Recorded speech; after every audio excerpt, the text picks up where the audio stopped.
नमस्कार आप सभी को। स्वागत है आप सभी का श्री साईं सचरित्र के तृतीय सोपान के 10वें अध्याय। साईं का जीवन अन्य रोचक तथ्य। माता जैसे अपने पुत्र का ध्यान रखती है, गाय जैसे अपने बछड़े का ध्यान रखती है, ठीक वैसे ही साईं अपने भक्तों का ध्यान रखते हैं। गोविंद राव 1916 में जब नौकरी से अवकाश प्राप्त हुए तब मिलने वाली पेंशन उनके कुटुंब के निर्वाह के लिए अपर्याप्त थी। जब वे शिरडी साईं के दर्शन के लिए गए तब अन्ना चिंचणीकर ने स्वतः ही साईं से कहा, बाबा इनकी पेंशन इनके कुटुंब के निर्वाह के लिए अपर्याप्त है, कृपया कर इन्हें कोई नौकरी दिला दीजिए। तब बाबा मुस्कुराकर बोले, नौकरी मिल जाएगी, किंतु अब इन्हें मेरी सेवा में ही आनंद लेना चाहिए। इनकी सब इच्छाएं पूर्ण होंगी। इन्हें दुष्ट जनों व अधार्मिक लोगों की संगति से दूर रहना होगा और नित्य अंतकरण में से मेरी उपासना करनी होगी, तब ये नित्यानंद के अधिकारी हो जाएंगे। बाद में गोविंद राव को न केवल नौकरी प्राप्त हुई बल्कि वे एकचित होकर जीवन पर्यंत बाबा की सेवा करते रहे। 95 वर्ष में के एक वृद्ध जिनका नाम गौली बुआ था, पंडरी के एक बार कटीत थे। वे 8 मास पंढरपुर व 4 मास गंगा तट पर रहते थे। उनके शिष्य भी उनके साथ रहते थे। प्रति वर्ष वे अपने गधे पर सामान रखकर शिष्यों के साथ पंढरपुर जाते और लौटते समय शिरडी में बाबा के दर्शन करते। बाबा पर उनकी बड़ी श्रद्धा थी। वे बाबा को एक टक निहारते और कहते, ये तो श्री पंढरीनाथ हैं, जो अनाथों के नाथ और दीनों के नाथ हैं। साईं बाबा में अन्य बहुत से भक्तों ने भी राम, शिव, कृष्ण और अपने गुरु के दर्शन किए हैं। इनमें बहुत सी कथाएं पहले ही पाठकों की सेवा में प्रस्तुत की जा चुकी हैं। ये कथाएं साईं बाबा की दिव्यता और भक्तों की उनके प्रति श्रद्धा को प्रकट करती हैं। बाबा स्वयं अपने भक्तों पर अगाध स्नेह कर रखते थे। उनकी इच्छाओं और समस्त समाचारों की खबर रखते थे। इस विषय में पहले कुछ कथाएं कही जा चुकी हैं। 2-1 कथाएं यहाँ और प्रस्तुत की जा रही हैं। नाना साहेब चंदोरकर के नाम से पाठकगण अब तक भली प्रकार परिचित हो चुके हैं। वे बाबा के परम भक्त और खानदेश के नंदुरबार के मामलतदार थे। बाबा की सेवा के फलस्वरूप पृथ्वी का वैकुंठ कहे जाने वाले पंढरपुर में उनका तबादला हो गया। नाना साहेब बिना किसी को कुछ भी बताए साईं को प्रणाम करने पहुंचे। नाना साहेब अभी नीम गांव तक ही पहुंचे थे कि उधर मस्जिद में काशीराम मालसापति और अप्पा शिंदे के साथ वार्तालाप करते करते अचानक बाबा मौन हो गए। फिर बोले, चलो चारों मिलकर भजन करें। पंढरपुरला जाचे तिथैच मजला रियाचे। कुछ समय बाद नाना साहेब यहाँ पहुंचे और उनसे अपने साथ पंढरपुर चलने और वहीं रहने की प्रार्थना करने लगे। यह देख काशीराम, अप्पा शिंदे और मालसापति हैरान रह गए। बाबा मुस्कुराने लगे। साईं सभी का ख्याल रखते और तात्या पोते की माता बाईजाबाई साईं का ख्याल रखती। जैसे भगवान राम को शबरी के प्रेम पूर्वक तेल पिलाए, इसी प्रकार बाईजाबाई दोपहर के समय एक कटोरी में रोटी और सब्जी लेकर जंगल में कोसों दूर तक बाबा को ढूंढती। वे कहीं ध्यान में मगन बैठे मिलते। तब बाईजाबाई उनके चरण पकड़ती, पत्तल सजाकर बाबा से भोजन का आग्रह करती। धन्य थी वे माता जिन्होंने यशोदा की भांति जगत के स्वामी की देखभाल की। साईं के बाईजाबाई की इस निस्वार्थ ममता और सेवा का पूरा मान रखा। उनके पुत्र तात्या पोते को साईं ने बहुत लाभ पहुंचाया। दोनों माँ बेटों ने भी ईश्वर के स्थान पर साईं को ही पूजा। बाबा उनसे कहा करते, फकीरी ही सच्ची अमीरी है, इसका कोई अंत नहीं। अमीरी के नाम से जिसे पुकारा जाता है वह तो शीघ्र ही लुप्त हो जाती है। कुछ वर्षों बाद साईं बाबा ने जंगलों में घूमना त्याग दिया था। वे गांव में ही रहने लगे थे और मस्जिद में ही भोजन करने लगे थे। तब बाईजाबाई का भी भोजन कराने के लिए साईं की खोज में भटकना बंद हो गया था। तात्या पोते पाटिल और मालसापति ने तो बाबा के सानिध्य का पूर्ण लाभ उठाया। बाबा भी दोनों को समान प्रेम करते थे। बाबा इन दोनों के साथ ही मस्जिद में सोते थे। उत्तर, पूरब व पश्चिम दिशा में सिर करके केंद्र में वे तीनों परस्पर पैर मिलाकर सोते थे और सोने से पूर्व आधी आधी रात तक प्रेम पूर्वक वार्तालाप करते थे। पिता की मृत्यु होने के बाद तात्या ने घर पर सोना आरंभ कर दिया था, वरना 14 वर्ष तक उन्हें बाबा के साथ ही शयन का सौभाग्य मिला। साईं की आज्ञा के बिना न कोई शिरडी में प्रवेश कर सकता था, न शिरडी से जा सकता था। जिन्होंने साईं की आज्ञा की अवहेलना की, उन्हें किसी न किसी दुर्घटना का सामना करना पड़ा। सर्व समर्थ होते हुए भी साईं ने आजीवन भिक्षा पर ही जीवन निर्वाह किया। इस संबंध में श्री हेमांड पंत ने अपने ग्रंथ में इस प्रकार विश्लेषण किया है।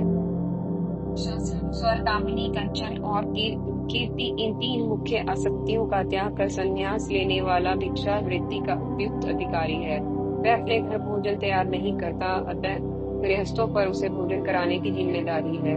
और साईं तो बाल ब्रह्मचारी थे। वसुधैव कुटुम्बकम की भावना से और साईं के लिए पूरा विश्व ही उनका घर था और वे विश्व के पालन करता साक्षात ब्रह्म थे। अतः भिक्षा उपार्जन के लिए पूर्ण अधिकारी थे। दूसरी बार भोजन बनाने में 5 क्रियाएं पीसना, दलना, मलना, मांजना, धोना और पकाना करने में कई कीटाणुओं और जीवों का जाने अनजाने नाश हो जाता है। इससे गृहस्थों को 5 प्रकार का पाप लगता है। इसके प्रायश्चित रूप में गृहस्थों को 5 यज्ञ, ब्रह्म यज्ञ, वेदाध्ययन, ब्रह्मा को अर्पण करना, पितृयज्ञ, पितरों को अर्पण करना, देव यज्ञ, देवताओं को बलि, भूत यज्ञ, प्राणियों को दान, अतिथि यज्ञ, अतिथि या भिक्षु को भोजन कराना आदि करने पड़ते हैं। बाबा भिक्षा मांगकर लोगों को इन पवित्र कर्तव्यों का स्मरण दिलाते थे और लोगों को घर बैठे बाबा से शिक्षा ग्रहण करने का अवसर प्राप्त हो जाता था। विश्लेषण: श्री हिमाण पंथ का यह विद्वत्तापूर्ण विवेचन साईं को भिक्षा उपार्जन का पूर्णाधिकारी सिद्ध करता है। उनके भिक्षा मांगने से लोगों को प्राप्त होने वाला लाभ पर भी प्रकाश पड़ता है, किंतु साईं को भिक्षा मांगने की आवश्यकता क्या थी, इस प्रश्न को प्राय अनुत्तरित ही छोड़ देता है। हम किसी कार्य को करने के योग्य या अधिकारी हैं और हमारे उस कार्य से औरों को भी अप्रत्यक्ष रूप से कुछ लाभ पहुंचेगा, यह एक बात है, किंतु हम उस कार्य को क्यों करें, हमें क्यों वैसा करने की जरूरत है, यह एक अलग बात है। मैं समझता हूँ कि इस अनछुए पहलू पाठकों के सामने रखना पाठकों के लिए ज्ञानवर्धक होगा और विषय को संपूर्णता प्रदान करेगा। अतः कुछ कहने का पुनः दुस्साहस कर रहा हूँ। भिक्षा या तो वो मांगता है जो अपना जीवन निर्वाह करने की सामग्री स्वयं जुटाने में असमर्थ हो, ऐसे लाचार व्यक्ति को भिखारी कहते हैं, या फिर भिक्षा वो मांगता है जो विरक्त हो, मतलब व्यक्ति के संसारिक झमेलों में फंसना न चाहता हो, किंतु जीवन निर्वाह के लिए भोजन आदि की आवश्यकता की पूर्ति भिक्षा के विकल्प से करता हो, ऐसे व्यक्ति को साधु विरागी कहते हैं। विरक्त आदमी की स्वाद, रंग, वस्तु, पदार्थ आदि के प्रति कोई रुचि अरुचि नहीं होती, जबकि भिखारी या लाचार की होती है।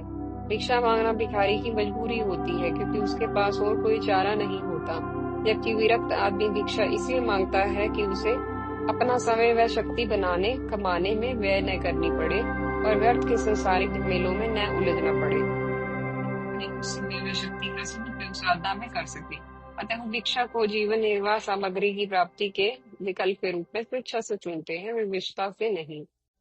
साधक यदि सिद्ध भी हो और अपने भोजन का प्रबंध इच्छा मात्र से ही कर सकता हो, तब भी वह भिक्षा को प्रधानता देगा, अपनी सिद्धि के बल पर व्यंजन प्राप्त नहीं करेगा, क्योंकि यह सिद्धि का दुरुपयोग व अपव्यय होगा और इससे स्वार्थ, प्रदर्शन व अहंकार की भावना को बल मिलेगा।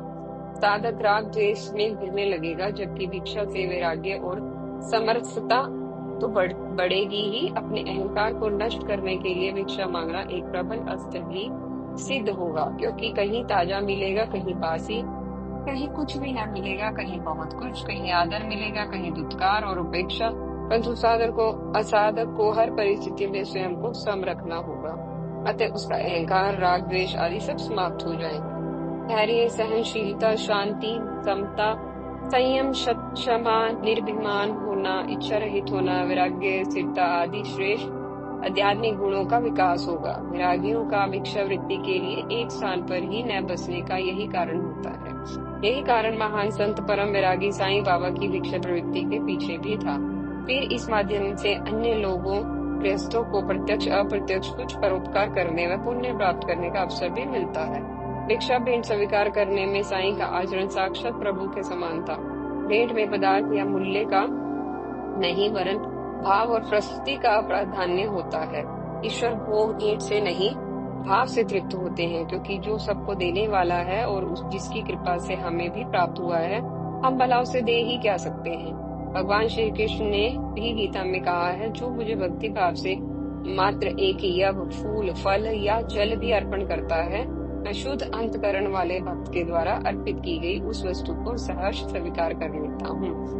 साईं बाबा के साथ भी ऐसा ही था। तरखड़ परिवार की कथाएं इस संबंध में कही जा चुकी हैं।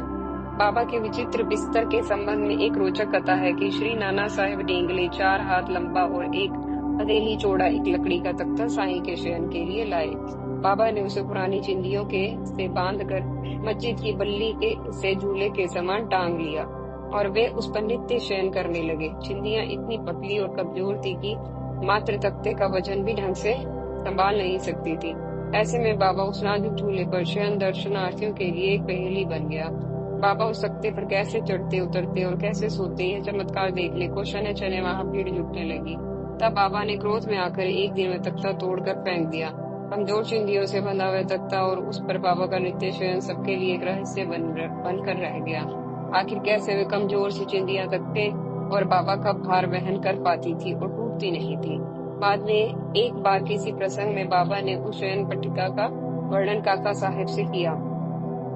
काका साहब ने बाबा का उस शयन पट्टिका की ओर रुझान देखकर कहा, यदि आपको शयन पट्टिका पर विशेष स्नेह है तो मैं मस्जिद में दूसरी पट्टिका लटका देता हूँ, आप सुखपूर्वक उस पर शयन करें।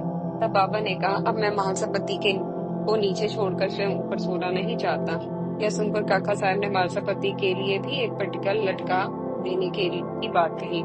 तब बाबा ने कहा, वो इस प्रकार कैसे सो सकता है? यह क्या कोई आसान काम है? जब मैं सोता हूँ तो प्राय महासपति को अपने बाजू में बैठाकर उसे कहता हूँ कि मेरे हृदय पर हाथ रखकर देखते रहना कि कहीं मेरा भगवत जाप बंद न हो जाए। यदि मुझे थोड़ा सा भी निद्रित हो देखे तो मुझे जगा देना। मगर उससे तो यह भी नहीं हो पाता। वह तो खुद नींद के झोंके में सिर झुलाने लगता है। तब नींद की शिथिल होने से भारी हो गया उसका हाथ मुझे अपनी छाती पर पत्थर सा मालूम पड़ने लगता है, तो मुझे पुकार कर उसे जगाना पड़ता है। जो पृथ्वी पर ही ढंग से बैठ और सो नहीं सकता, जिसका आसन सिद्ध नहीं है, जो निद्रा का दास है, वह क्या तख्ते पर सो सकेगा? 3.5 हाथ लंबे साईं बाबा वास्तव में विदेही थे। वे सबके हृदय में विराजते थे। भीतर से निर्लिप्त और स्थिर होते हुए भी बाह्य रूप से वे जन कल्याण के लिए सदैव चिंतित रहा करते थे। शांत और ब्रह्म ज्ञानी होते हुए भी वे बाहर से कभी कुपित और अशांत भी नजर आते थे। ऐसी स्थिति में वे पत्थर मारने, गालियां देने जैसे कार्य भी करते, किंतु अपने भक्तों का सदैव ध्यान रखते।